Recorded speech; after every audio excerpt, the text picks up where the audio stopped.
En Estrie, maintenant, un centre de crise en santé mentale devrait bientôt voir le jour à Sherbrooke précisément, sauf que des citoyens déplorent l'absence de consultation dans le dossier.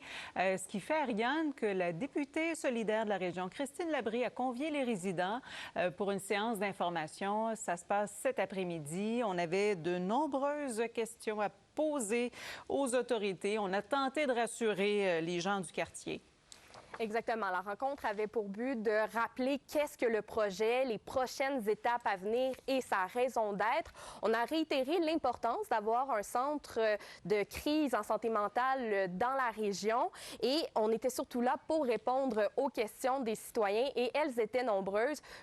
Une cinquantaine de personnes se sont rendues sur place et ce qu'elles déplorent en fait, bien qu'elles saluent le projet, c'est qu'elles auraient aimé être consultées avant qu'il y ait cette annonce de centre de crise, c'est que le futur centre va se trouver dans un quartier résidentiel. Je vous laisse entendre quelques personnes rencontrées après la rencontre.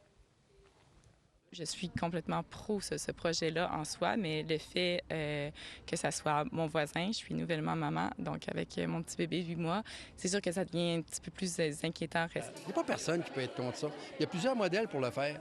Comme je disais tantôt lors de la rencontre, c'est qu'à un moment donné, ça nous a été lancé, je vous dirais, presque terminé. OK? C'est comme si la pâte à dents est sortie du tube.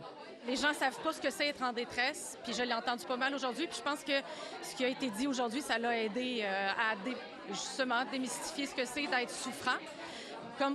Bon, alors, devant toutes ces inquiétudes, qu'est-ce que les autorités ont répondu?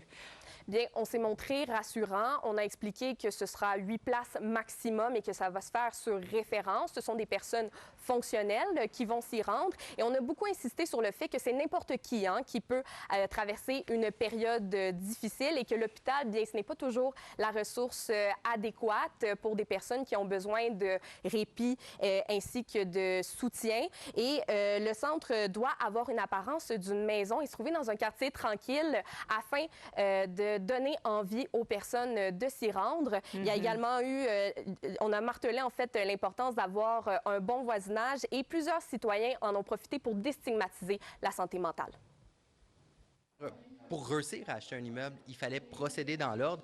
La journée même qu'on a acheté l'immeuble a été la journée où on l'a annoncé officiellement. Donc, le but n'était pas de le cacher, on avait hâte, mais on voulait juste être sûr de fermer la vente, comme on dit. C'est normal que les gens ne sachent pas c'est quoi, qu'il y ait peut-être une représentation de ce que c'est, qui n'est pas fidèle à ce que ça va être.